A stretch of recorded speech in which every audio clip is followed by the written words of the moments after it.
c'est bon, moi aussi, du coup, avec la moto, tu sais, à chaque fois, petite épée rebelle. Je pense que des cheveux nickel, j'en aurais jamais. En même temps, ils sont longs, tes cheveux. Fais comme moi, c'est plus ça. Tu coupes tout, je pense que je vais faire pas de soucis, tu vois. Ça va. Anna, oui. Je suis content d'être avec toi, c'est cool. Moi aussi, je suis très contente d'être avec toi. Ça fait plaisir. Ça fait quelques temps que je suis sur... j'ai regardé ton blog sur YouTube, que je suis aussi sur Instagram. J'aime beaucoup ce que tu fais. Je trouve que tu véhicules un message très positif pour les femmes, un message de liberté, de... Écoutez-vous, allez-y, foncez. Et je crois que c'est un message vraiment qui... Faut pas que tu cesses en fait de le propager autour de toi parce que c'est vraiment un message positif et puissant pour les femmes. Donc je veux te dire merci pour ça déjà, pour commencer. Merci pour ce merci. et puis c'est rigolo quand on communique, on ne sait pas vraiment pourquoi on fait les choses, mais on les fait parce qu'on sent qu'on a à les faire. Et je pense que la liberté d'être soi, c'est quelque chose d'important aujourd'hui. Et je pense qu'on aspire tous à ça, donc d'où le fait que je partage ces choses-là. Anna, tu as 15 ans lorsque pour la première fois, tu vois des étoiles filantes. Ouais. Une étoile filante. Et on te dit, il y a quelqu'un qui te dit, tu sais Anna, dans ce moment-là, c'est important de faire un vœu. Ouais. Et là, le vœu que tu fais, en fait, tu as 15 ans et tu te dis, en fait, ton vœu, c'est 2 mots, être heureuse. C'est ça. C'est incroyable. Qu'est-ce qui se passe en fait dans la tête d'une gamine de 15 ans? À 15 ans, dire moi, ce que je veux, c'est pas genre aller au concert de Beyoncé ou je ne sais quoi, tu vois. Non, c'est être heureuse. En fait, à ce moment-là, il y avait vraiment ce truc. Pour moi, les étoiles filantes, c'était quelque chose de magique parce que j'en avais jamais vu. Ouais. Et à 15 ans, j'avais peut-être l'âge mental d'un enfant de 5 ans qui est émerveillé par la vie. Et pour moi, une étoile filante, c'était waouh. Enfin, d'habitude, on voit les étoiles qui sont figées dans le ciel, qui sont déjà très belles. Mais une étoile filante, ça me mettait vraiment des étoiles dans les yeux. Et quand la personne me dit, à ce moment-là, c'est important de faire un vœu. Moi, je voulais pas faire un vœu parmi tant d'autres. Je voulais pas. J'ai eu ces idées de, ok, peut-être je peux demander une nouvelle paire de baskets. Je peux demander que le chéri qui est avec moi en ce moment soit amoureux de moi toute ma vie. Bon, ça, je vous l'accorde, c'est un peu pas cool. Hein, tu l'as retenu en prison, tu ne partiras pas. Tu ne partiras pas. J'ai fait un vœu, t'es bloqué. C'est ça. Après, je me suis dit que c'était pas cool. Et après, un nouveau téléphone. Enfin bref, j'avais plein d'idées qui me venaient en tête. Et en même temps, mon cœur, il me disait, mais en fait, là, j'ai envie de trouver le vœu avec un L majuscule, un E majuscule. Et d'un seul coup, je cherche. Et puis, il y a les mots être heureuse qui rentrent dans mon esprit. Et là, je me dis, c'est vraiment ça que je veux. Alors, je fais ce vœu-là, ce soir-là. J'étais contente, j'étais heureuse d'avoir l'opportunité de faire ce vœu. Et puis après, j'ai oublié cet instant de ma vie. Enfin, j'ai continué ma vie en continuant de... Voilà, je sais pas comment on vit notre vie, quoi, en cherchant ce qu'on aime vraiment, ce dans quoi on s'épanouit, toutes ces choses-là, en faisant des détours parfois, en vivant des expériences qui n'étaient pas forcément cool, on va dire, entre guillemets. Ouais. Et, la vie, quoi. Voilà, la vie, les hauts, les bas, en fait, tout ce qui fait que notre expérience, elle est formidable. Et à un moment donné, des années et des années après, je me suis rendu compte qu'en fait, j'avais vraiment cette vocation pour le bonheur, cette passion pour le bonheur. Je regardais les gens autour de moi et je me disais, mais pourquoi il y en a qui sont heureux, d'autres pas? Et je me suis souvenue en fait de cet événement de ma vie et je me suis dit, waouh, c'est dingue parce que quand même les choses sont quand même très liées et elles partent aussi souvent d'une intention dans notre vie. À un moment donné, tu expliques sur ton site que tu faisais beaucoup de petits boulots, des boulots alimentaires, il y avait beaucoup d'échecs, beaucoup de formations, c'était un peu compliqué tout ça, mais malgré tout ça tu vivais avec le sourire. C'est ça. Du coup, moi j'ai l'impression que, effectivement, comme tu viens de dire, le fait à un moment donné, il y a des années en arrière, d'avoir décidé d'être heureuse, j'ai l'impression que c'est cette décision qui quelque part t'anime et t'a animé pendant toutes ces années comme si, en fin de compte, il fallait quelque part décider à un moment donné d'être heureuse ou de ne pas l'être, en fait, de prendre la décision de quelque chose pour en avoir la conséquence dans sa vie. C'est ça, il y a une citation que j'aime beaucoup qui dit que dans la vie, soit on veut être heureuse, soit on veut avoir raison. Moi, ce jour-là, en fait, j'ai vraiment posé l'intention d'être heureuse, peu importe, en fait, je voulais pas avoir raison et me dire, mon bonheur dépend de ça. Non, je me suis dit, moi, le plus important pour moi, c'est d'être heureuse. Ok, alors, comment on fait pour être heureux? Et j'ai appris de moi-même, de mes propres expériences, ce qu'était le bonheur pour moi, mon bonheur à l'intérieur et pas le bonheur à l'extérieur ou ce que la société nous offre ou ce que notre éducation nous promet. Et je pense que tout part de l'intention, en fait. Dès qu'on pose une intention dans notre vie, les expériences viennent dans notre réalité et après nous on les transforme. On est quand même des alchimistes de la réalité. Ouais. Au final, c'est pas tant ce qu'on vit qui compte, mais c'est la façon dont on réagit à ce qu'on vit. Et quand on a compris ces choses-là, après derrière, ça nous donne une plus grande aisance en fait. On peut commencer à jouer à vraiment s'amuser dans le grand jeu de la vie. Et ça demande d'accepter les expériences, et des expériences qui ont été difficiles, qui ont été tristes. J'en ai eu plein en fait, j'en ai eu autant que toi, autant que toutes les personnes.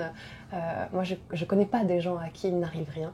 Je ne connais pas des gens qui ne sont jamais tristes ou qui n'ont jamais eu de douleur. Je pense qu'on a tous notre petit lot, petit ou gros lot, tout dépend de notre expérience. Et à un moment donné, c'est juste accepter d'aller dans ces expériences-là en profondeur, de les accueillir. C'est comme la tristesse, quand on monte des projets, mais même quand on vit tout court, en fait. Toutes nos expériences ont à la fois du positif et à la fois du négatif. Il y a à la fois une part de souffrance et une part de bonheur et de joie. Et en fait, l'idée, c'est d'aller, de plonger dans toutes ces expériences-là, mais avec un cœur grand ouvert et en sachant qu'on va pouvoir toujours transformer les choses, quoi. C'est super intéressant ce que tu dis, c'est tellement vrai. J'aime beaucoup quand tu dis que le fait de chercher à être heureux, ça n'empêche pas d'avoir des moments difficiles, ça n'empêche pas d'avoir des échecs, d'avoir de la tristesse. Mais effectivement, c'est pas réellement ce qui se passe qui a un impact, et de quelle manière nous on décide de l'interpréter, ce qui se passe. En fait, je crois qu'il y a vraiment un problème de compréhension autour du mot bonheur, où on associe le mot bonheur à la joie, à quelque chose de très positif en fait, alors qu'en fait le bonheur c'est être vivant, parce que le bonheur c'est la vie, et la vie c'est on est là pour être heureux, on est là pour être tout court. Et c'est ça qui est un petit peu dommage dans la compréhension aujourd'hui qu'on a encore du mot bonheur, parce que le bonheur et la conscience sont deux facettes d'une seule et même pièce. Et quand on grandit dans notre bonheur, on grandit aussi dans notre conscience, et du coup on accueille tout, mais vraiment tout. On accepte ce qui nous arrive de la vie, ce que la vie nous propose, nous donne, même si c'est pas toujours ce qu'on aimerait avoir sur le moment où...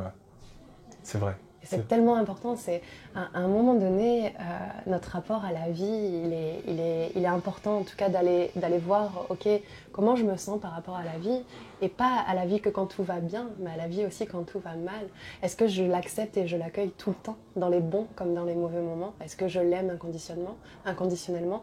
Et ce que je trouve important dans ça, c'est que en fait, la vie, c'est ce qui est à l'intérieur de nous. Donc en fait, c'est notre rapport à nous-mêmes qu'on gère de cette façon-là. Et je crois qu'on nous a peut-être un peu trop conditionnés, surtout ces derniers temps. Il y a beaucoup de choses sur le bonheur, sur l'idée il faut être heureux, il faut être en joie. Non. Être que positif, que oui. C'est pas possible, c'est pas possible. On perdrait toute notre profondeur. Parce que c'est aussi dans... Il y a une phrase qui dit « Plus la tristesse va creuser ton cœur, et plus ton cœur va pouvoir contenir de l'amour. » Et je crois qu'il y a quelque chose de cet ordre-là dans la vie. C'est fort.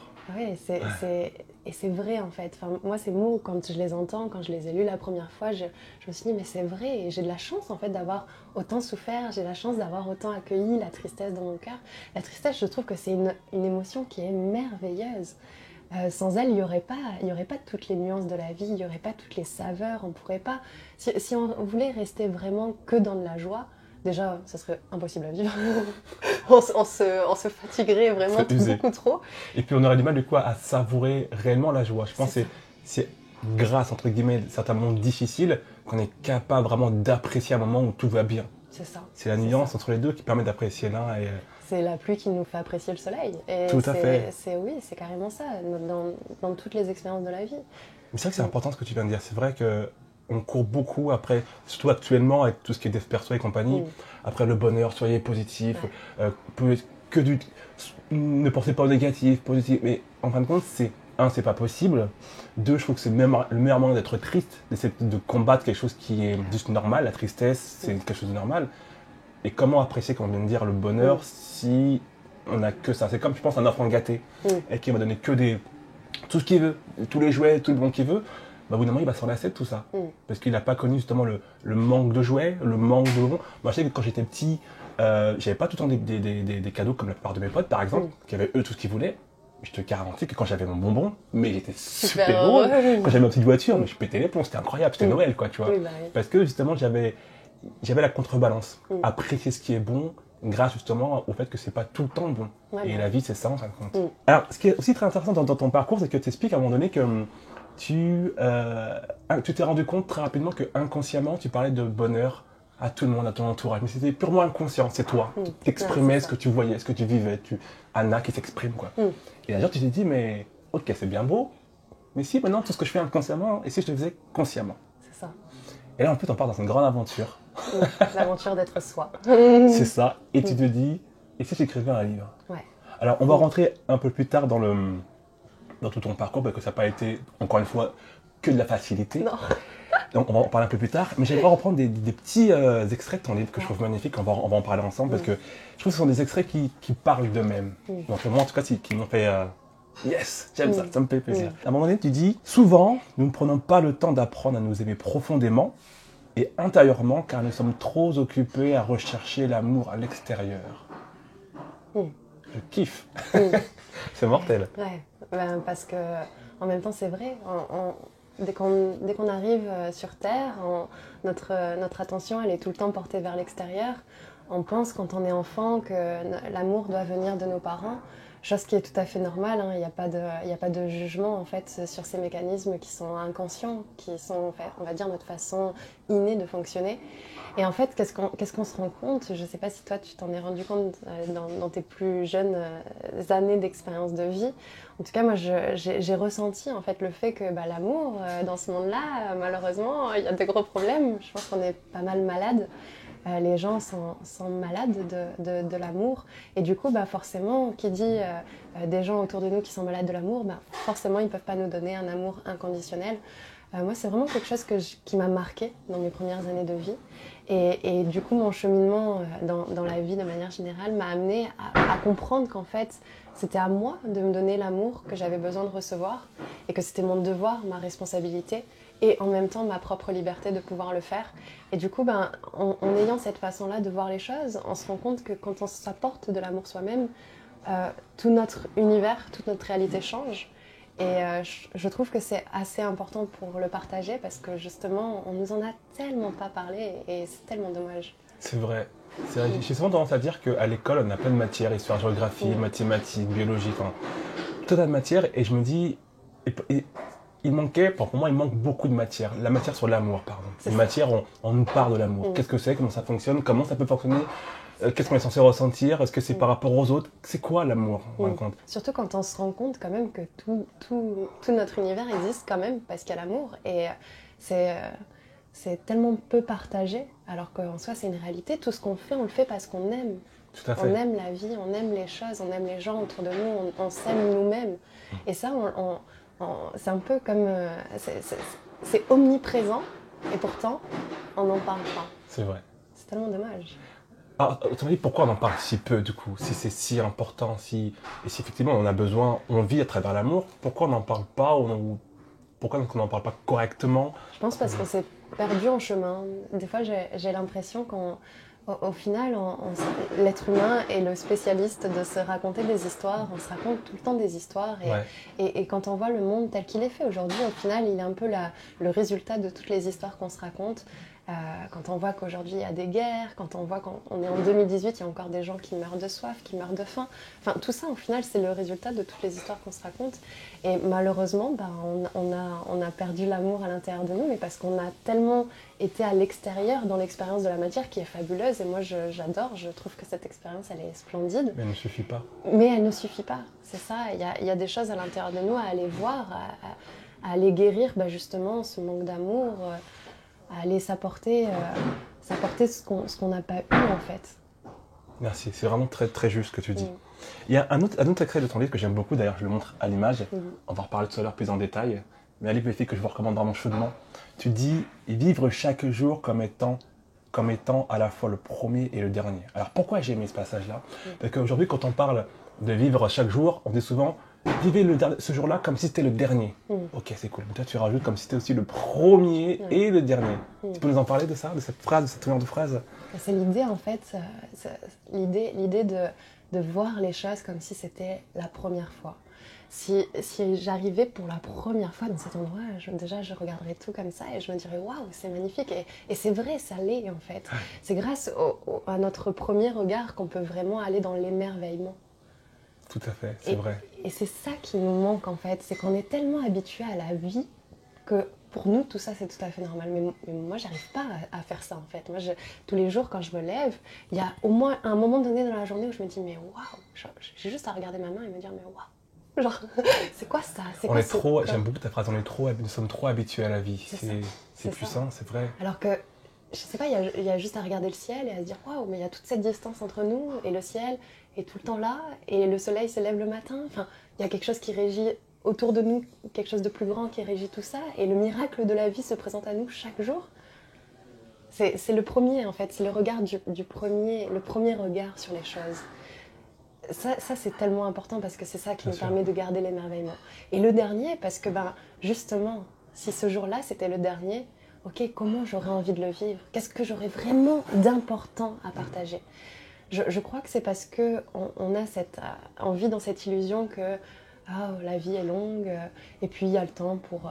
Il y a le temps pour les je t'aime, il y a le temps pour dire plus tard. On verra plus tard, voilà. Il y a le temps pour voir cette personne, il y a le temps pour appeler cette personne que j'ai pas appelée depuis longtemps. Mais non, en fait, on n'a pas le temps. On a le temps et en même temps on n'a pas le temps. Et c'est quand on se rend compte qu'on n'a pas le temps qu'on est dans cette urgence de ok, qu'est-ce que j'ai à transmettre, qu'est-ce que j'ai à partager, qu'est-ce qui existe en moi et qu'est-ce que j'ai à offrir à ce monde-là. Parce que ce monde nous a offert quand même beaucoup de choses. Hein. On peut pas... Peu importe la situation dans laquelle on est dans la vie, on a de très beaux cadeaux qui nous sont offerts de façon inconditionnelle. C'est vrai. Et le truc, c'est qu'on n'a pas forcément pris l'habitude de se rendre compte en fait, de tous les cadeaux qui nous sont faits. Et en même temps, on peut intégrer justement ce vivre chaque jour à la fois comme le premier et le dernier. C'est très beau, parce que c'est très beau et très juste. Vivre, ça m'a vraiment marqué cette phrase-là. En relisant un peu ce que tu écrivais un peu partout sur ton Instagram aussi, je suis aussi beaucoup dessus, et sur ton blog, cette phrase-là, je me suis arrêté carrément. J'étais dans le train, en arrivant sur Paris. Je suis arrêté carrément quand même. Et puis là, je me suis même moi surpris à me dire, effectivement, on part toujours du dernier jour, mais ici, je me mettais à voir comme si c'était la première fois que je montais dans un train, par exemple. Genre, waouh, c'est ça un train? C'est cool. Et effectivement, ça donne une autre dimension à ce qu'on vit. Et c'est vrai qu'on oublie de vivre en fin de compte, ou on vit étrangement, très étrangement. Très étrangement. Il y a une sorte même d'hypnose générale qui fait en fait que les gens oublient de vivre en fait. Ils sont tellement dans un conditionnement mais qui est comme ça, tout petit. Et ils essaient d'y rentrer tant bien que mal. J'ai beaucoup de respect pour les personnes qui arrivent à vivre comme ça. Je l'ai moi-même été à un moment donné. Et en même temps, moi quand je le vivais, je me disais mais c'est inconfortable tout ça. Il n'y a pas assez d'espace, il n'y a pas assez de... Je peux pas laisser la vie s'exprimer pour ce petit carré, bien sûr. Et je trouve que c'est tellement dommage parce qu'en fait on est là pour vivre vraiment. On n'est pas là pour survivre. Et malheureusement, beaucoup survivent. La plupart, oui. Énormément de personnes. Et un peu plus loin, tu dis... C'est ce que tu viens de dire en fin de compte, mais quand tu parles plus précisément de l'amour en couple, nous sommes réellement conditionnés à croire qu'il faut être en couple pour vivre l'amour. Ouais. Incroyable. Et tellement vrai. Et tellement vrai.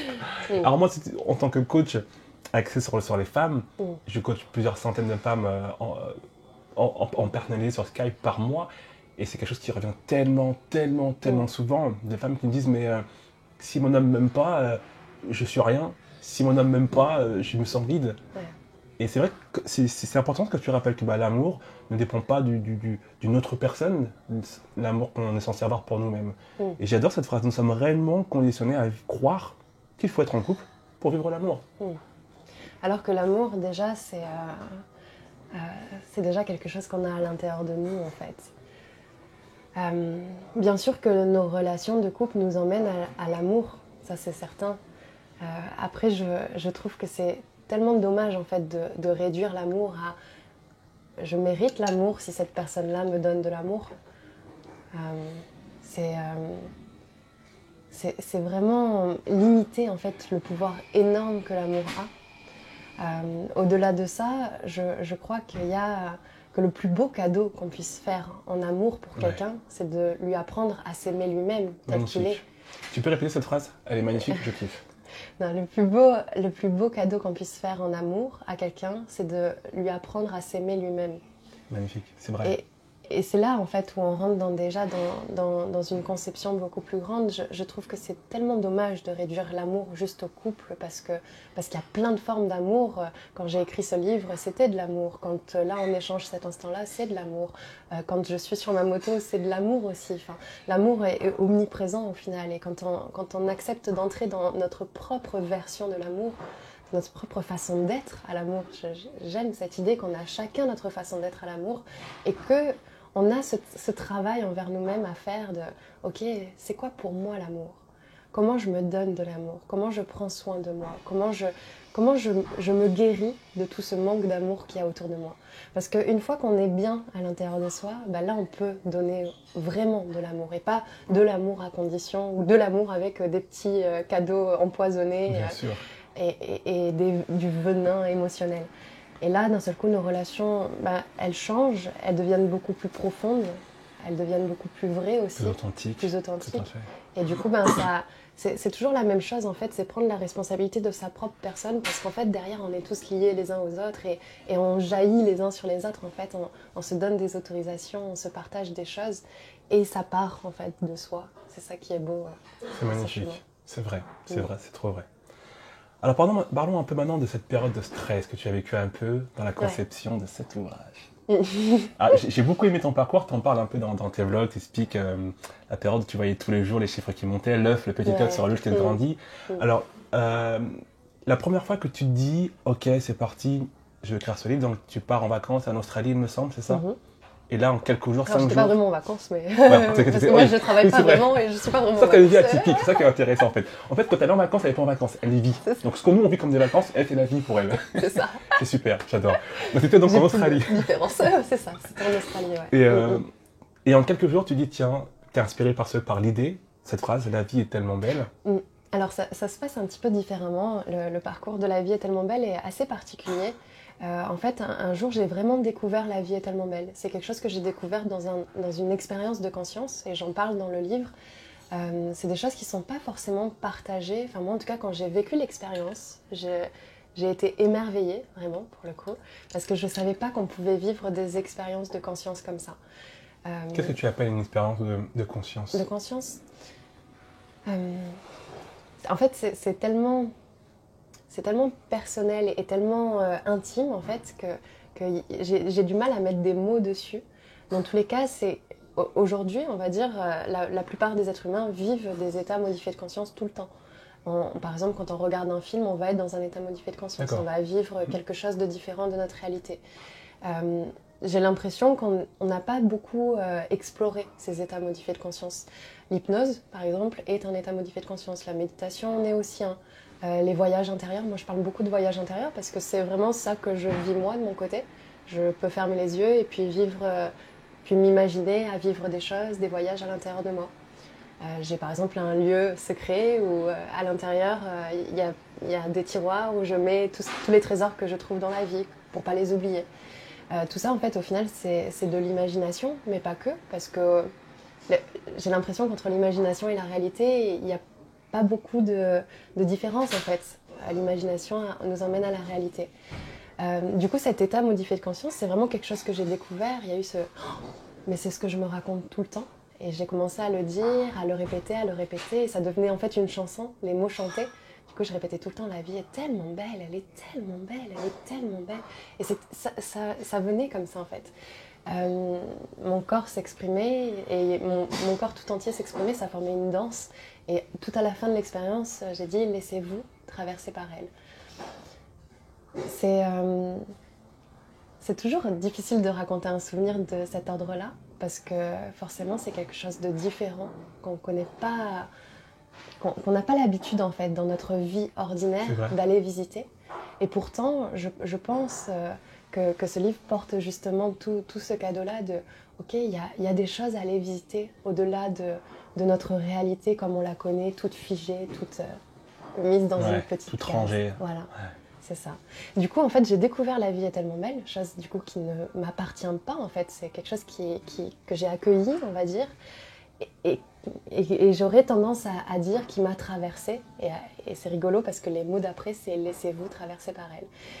Quand j'ai découvert la vie est tellement belle, laissez-vous traverser par elle, il y a eu ce truc de il faut surtout pas que je l'oublie parce que c'est les mots que porte mon cœur. Alors je les ai vite notés sur mon téléphone et juste après, je sais pas pourquoi, je me suis dit tiens, je vais regarder ce que je faisais avant. Et j'ai commencé à regarder les textes que j'écrivais, ce que je partageais, comment je parlais en fait. Et là, je me suis rendu compte qu'en fait, je parlais tout le temps de la beauté de la vie. Mais à tel point que le parfum que je portais, c'était la vie est belle. À tel point que mes mots de passe sur tous mes comptes, c'était la vie est belle. Et je m'en rendais jamais compte. Et c'est là où pour moi, la conscience, c'est quelque chose de magnifique. Parce que du coup, grandir dans la conscience, c'est justement une sorte de spirale où petit à petit, on prend de la hauteur et on se rend compte de notre propre vie, de notre propre expérience. Et on peut aller encore plus loin dans l'expérience. Alors, quand j'ai découvert ces mots, le premier truc que je me suis dit, c'est je ne vais pas écrire de livre. Ah oui, c'est vrai? Pourquoi? Parce que j'étais peut-être dans une période de vie où je prenais vraiment le temps d'être. Et j'étais peut-être un peu influencée par tous ces courants de pensée. Il y a juste à être, il n'y a rien à faire. D'accord. Du coup, j'avais envie de prendre le temps d'être et je n'acceptais pas aussi ma capacité à écrire. C'est encore quelque chose que quand on a un don, souvent on a du mal à se rendre compte Qu'il est là, qu'il existe, ça, voilà. que c'est vrai. Ouais, et que ça nous appartient, que c'est quelque chose qui est à nous. Le livre est revenu plusieurs fois. Il y a eu plusieurs fois des personnes qui m'en ont parlé et qui m'ont dit mais pourquoi t'écris pas un livre? Et je me disais oui, pourquoi pas et tout. Et puis au final en fait, c'est en Australie que ce livre s'est écrit. Ouais. Et quand j'ai accepté de me dire bon bah ok, c'est le temps pour écrire ce livre-là, bah là ça s'est fait très vite, hein, en quelques jours, en 5 jours, le livre est né parce que voilà, ça venait du cœur et que. Et du coup, une fois que le livre est écrit, donc sur ton ordinateur, je suppose, qu'est-ce qui se passe entre le moment où il est sur ton ordinateur et le moment où il ressort vraiment en format livre? Tu passes par le service Ulule, donc qui permet en fait à des personnes qui te suivent et qui apprécient ce que tu fais, ce que tu vas leur proposer, de financer en fait ton livre. Parce qu'Ulule, évidemment, c'est bien plus que du financement. C'est ça. Donc comment ça se passe cette période-là en fait ta vie? Alors déjà, donc j'avais ce truc de ok, le livre est né, il était sur mon ordinateur, tant qu'il n'était pas dans la matière, j'avais du mal à me rendre compte en fait que j'avais écrit un livre. J'arrivais pas à le conceptualiser. Du coup, déjà, ma première intuition, ça a été ok, je vais imprimer au moins 5 premiers livres. La vie est tellement belle. Et du coup, il y a eu un premier format déjà qui est sorti. Ça a permis justement de lancer le projet Ulule. J'avais fait les petites bannières projet lancé sur Ulule et tout. Là, ça a été quand j'ai eu les premiers livres en main, les 5 premiers là. C'est incroyable. J'étais avec un ami et j'arrêtais pas de lui dire mais c'est dingue, c'est dingue, c'est dingue. J'ai une répétition comme ça mais c'est parce que c'est l'étonnement. Tu affirmais bien le truc. Il m'a dit tu pourrais écrire une chanson. Oh, c'est dingue. Non, parce que c'est magique en fait. Enfin, moi je vis ces choses-là mais comme une gamine de 5 ans en fait. Et j'ai trouvé ça vraiment dingue en fait d'écrire son propre livre, de voir son prénom sur un livre. Surtout avec ça, c'est ça, bien sûr. Le truc de c'est moi qui ai fait ça quoi. Et après derrière donc il y a eu cette idée de j'avais vraiment pas l'envie de me battre et je sais que ça aurait pu se passer différemment mais c'est vrai que j'avais pas envie d'aller voir des éditeurs et leur dire mon livre c'est le meilleur livre, il porte ça. Qu'est-ce que vous en pensez? Voilà.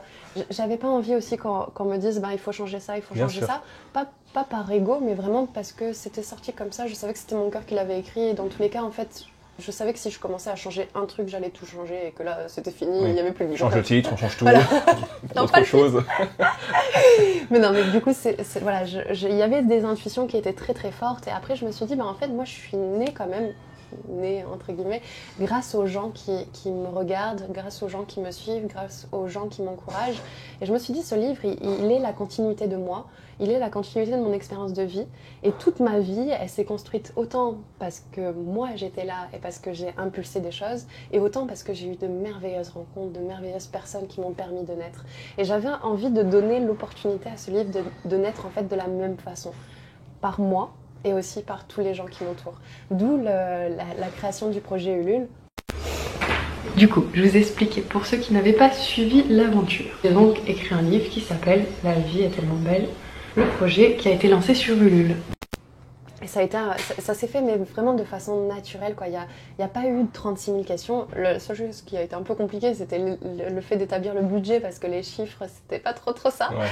Ouais. Mais sinon, après, du coup, il y a eu aussi l'idée de créer des produits, de faire quelque chose qui me ressemble vraiment. Et tout ça, ça a été merveilleux. Après, toute la campagne Ulule, elle a été merveilleuse parce que voilà, tous les jours, j'envoyais des messages aux personnes qui me connaissent. Je leur disais, voilà, mon livre va naître.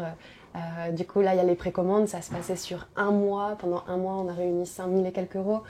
Nous sommes à Marseille et nous sommes avec Mamie qui boit son café. Ça va, tu t'en es bien sorti, hein, putain. Ouais, c'était cool. Ça m'a fait plaisir de voir que moi avait aussi. dépassé juste Mais moi aussi, c'était trop beau de voir l'œuf qui se remplissait. Et puis le moment où il éclate, tu sais, genre, c'était trop beau. Il se brise. C'était juste énorme en fait. Ouais, ah ouais. c'est énorme, c'est énorme. Ça a été une très belle aventure. Vraiment, rien à dire. Avec des moments de doute, avec des moments de peur, avec des est-ce que je vais y arriver, est-ce qu'on va y arriver, est-ce qu'on va le faire, et au final, bah, ça s'est fini par un succès, et pour le coup, ouais, très contente de la preuve qu'est ce livre, parce que du coup, ce livre, c'est la preuve que les personnes autour de moi veulent voir la beauté de la vie. Bien sûr. Il y a un amour pour la vie qui est présent, sinon ce genre de projet ne serait jamais né. Complètement. Et moi, ce qui me fait d'autant plus plaisir en fait dans toute cette aventure, qu'en fait pour moi ta vie c'est une aventure, je te jure, c'est magnifique. C'est que moi je repense beaucoup à la gamine de 15 ans qui dit bah moi je veux être heureuse. Et des années, t'as quel âge aujourd'hui? Là j'ai 26. 26 ans, tu vois, autant d'années plus tard, eh ben, tu concrétises un rêve, tu as une vie que je trouve aussi magnifique, comme on en parlait tout à l'heure hors caméra. Et voilà, surtout tu as eu une envie. Et cette envie-là, tu savais que c'est quelque chose qui te rendrait heureuse. Tu l'as fait et ça a abouti. Ouais. Donc aujourd'hui, on a un livre magnifique où tu dis, on a repris quelques extraits, mais c'est quelques extraits, les filles, sur plus de 300 pages. Hein. Juste pour prévenir que là, ça allait réservé à 15 En moins 2, moins 3, c'est bon? Ouais, il n'y a pas de souci. Ok. Bah, juste pour prévenir qu'ils sont là. Super. Sans Merci. pression. Ça marche. Elle m'a coupé en plein délire. Je reprends. C'est ça qui est bon. C'est le direct. C'est ça, on va pas le direct là. Et donc je dis, ouais voilà, aujourd'hui c'est 300 pages de... On a pris quelques exemples seulement, quelques extraits. Et en fait c'est 300 pages que de phrases comme ça qui sont moi, qui me touchent beaucoup, que je trouve très vraies, très authentiques et très belles. Très belles. Donc les filles, je vous le mets en gros plan et je vous mettrai aussi sous la vidéo sur YouTube et sur le blog. La vie est tellement belle, de Anna Adela. Tu vois vraiment très chaudement, c'est beaucoup de belles choses. Et je pense que c'est pas uniquement pour les femmes qui sont en recherche de bonheur, mais juste pour les femmes tout court. Et même si vous n'êtes pas en recherche de bonheur, pas en recherche de joie, ça peut vous faire que du bien. Que du bien. En tout cas, moi j'ai vraiment beaucoup apprécié. Autant ce livre que cet échange. C'était vraiment chouette. Moi aussi beaucoup. Merci beaucoup. Avec grand plaisir. Merci à toutes. Et tu reviens quand tu veux chez Nous Sommes Belles, tu es le bienvenu. Avec grand plaisir. Une question avant de terminer, j'aime toujours poser cette question à mes invités. Pour toi, moi je suis le fondateur de Nous Sommes Belles. Pour toi, qu'est-ce que c'est que la beauté d'une femme? Alors pour moi, la beauté d'une femme, c'est ce qu'il y a à l'intérieur d'elle. Je crois vraiment qu'une belle femme, c'est une femme qui se connaît elle à l'intérieur, qui sait apporter l'amour dont elle a besoin, qui est allée visiter toutes ses souffrances, tout ce qui l'habite en fait, tous les doutes, tout ce qui fait qu'un être humain est un être humain en fait. Et c'est une belle femme, c'est une femme qui arrive à se regarder dans le miroir telle qu'elle est, avec ses imperfections. Je crois qu'il y a quelque chose de cet ordre-là dans la beauté, où c'est quand on accepte nos imperfections qu'on devient réellement beau. Et je dirais vraiment que c'est l'intérieur plus que l'extérieur. Et l'extérieur suit en fait. J'en parlais hier avec une amie que j'ai revue, ça faisait très longtemps que je ne l'avais pas vue. Et je disais, je voulais pas te le dire comme ça, mais j'ai l'impression que tu es devenue plus belle qu'avant. Et en fait, je pense que oui, quand on apprend à s'aimer soi-même, ben, derrière, il y a plein de choses qui découlent, dont la beauté. Tout à fait. Et la beauté intérieure est là avant la beauté extérieure. Ce sera le mot de la fin. Merci beaucoup, Anna. Super plaisir. À bientôt. À bientôt. Ciao, ciao. À bientôt.